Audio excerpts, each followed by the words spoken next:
A wolf, now a tiger in sheep's clothing. With a Tiger Mark II, Markus Stenninger owns a rarity.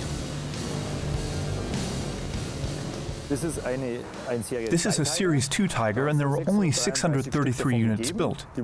They were made between September 66 to June 1967. The difference from the other Tigers is that it has a 4.7-liter engine. The normal Tigers have a 4.2-liter engine. The Tiger is a further development of the four-cylinder Sunbeam Alpine. The 4.7-liter V8 delivers 200 horsepower, supplied by Ford USA. The little roadster manages 200 top.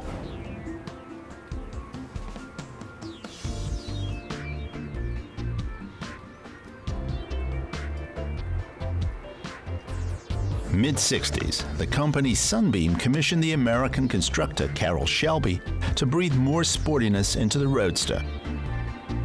And thereafter, the father of the AC Cobra transplanted a big V8 into the little Englishman, which makes the Alpine a Tiger. And rightly so, because the car is only optically typically British. Hardly anyone suspects a powerful V8 to be in this tightly designed Roadster.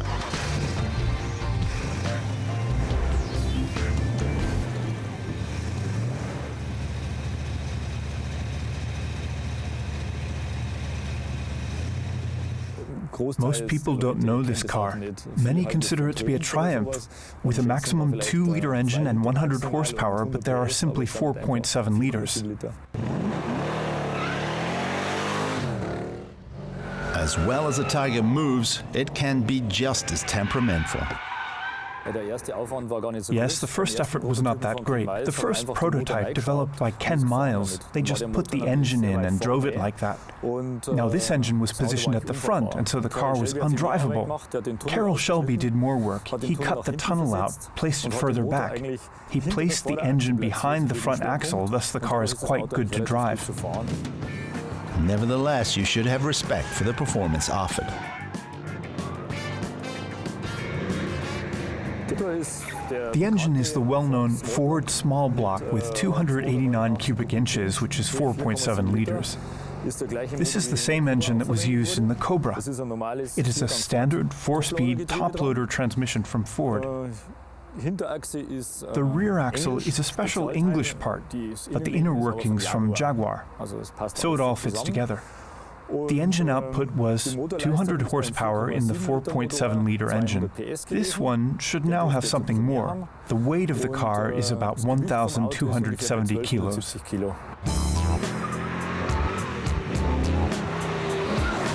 And if one gives the Tiger the whip, then the rear feels the urge to the outside curve. This unique driving behavior makes it a drift artist. And so the hot Brit has the most success on the rally tracks.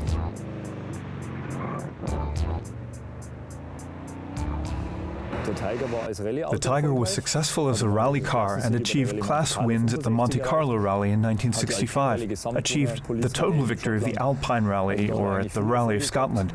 It recorded many successes. There were 2 Tigers for Le Mans. These were specially built bodies by Lister with a hatchback. They were not particularly successful in 1965. They only drove a few laps, a few hours each, before their engines exploded. Marcus's Tiger is not that sensitive. His model is in tip-top condition and is also reliable on long trips.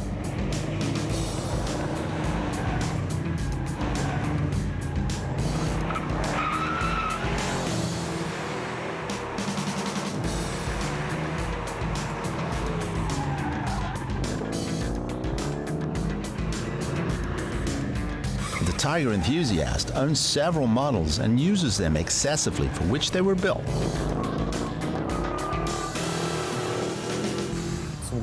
To drive around just for fun, or if we drive sometimes to Le Mans or other events or club meetings, I drive with this car. Great fun for relatively little money. One can get a Tiger Mark II for around 30,000 euros in reasonable condition, but beware of fake copies. Mark Steininger's Sunbeam Tiger will continue to hiss often on the track because his Tiger is just too wild to imprison in the garage.